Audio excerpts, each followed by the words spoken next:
If a DVSA inspector showed up at your business tomorrow, would you be ready? Most fleet managers would say yes. And then they spend the next 10 minutes quietly panicking while the MOT certificates are up to date, while the driver records are in order, or while there's a walk-around check logged for this morning. Compliance isn't complicated, but it does require a proper system. In this video, I'm going to walk you through exactly what UK law requires of you as a business operating your vehicles, and what you need to have in place to stay on the right side of it.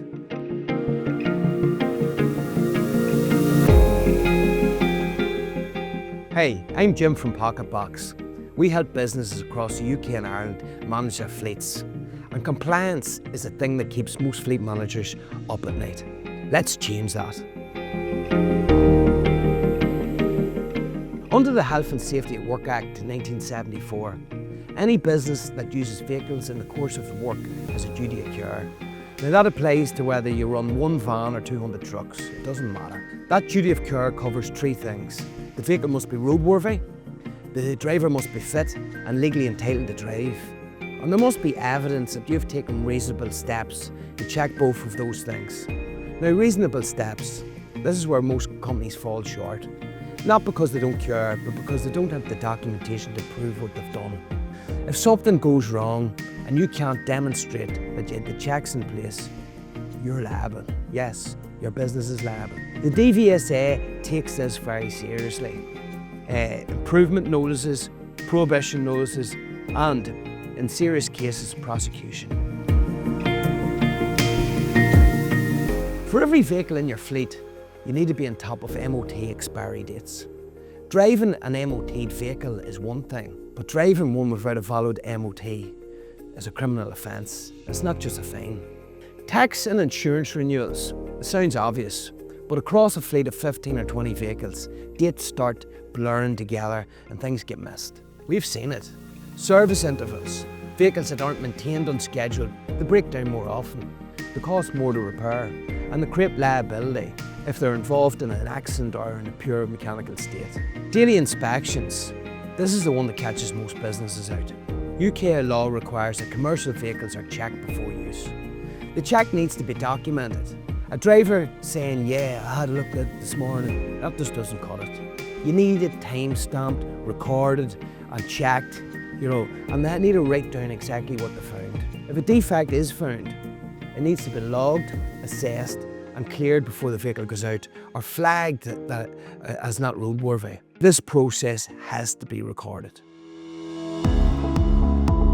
This is where most serious compliance failures happen. Driving licence checks are not optional.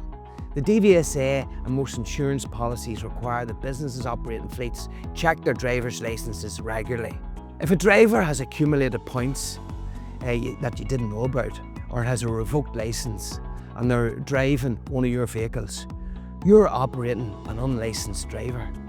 The consequences, they're severe. There's fines, voided insurance, and potential prosecution. The recommendation is at minimum quarterly checks. Some higher risk operations do them monthly. Beyond the licence itself, you need to be tracking other things like CPC certificates for HGV and PCV drivers, tachograph records where applicable, medical fitness to drive for relative categories, and any accident or offence history. Grey fleet, this is another area a lot of people miss. If employees are driving their own vehicles for work purposes, you still, as a business, have a duty of care. You need to check their licence and also check their vehicle's MOT and insurance. A DVSA audit isn't just about whether your vehicles are compliant today. It's about whether you can demonstrate a consistent culture of compliance over time. And what does that mean? A complete maintenance history for every vehicle, every inspection logged, every defect recorded and resolved, licence checks recorded for every driver with dates and results, signed fit to drive declarations. All of this needs to be stored as well, so it's easily accessible.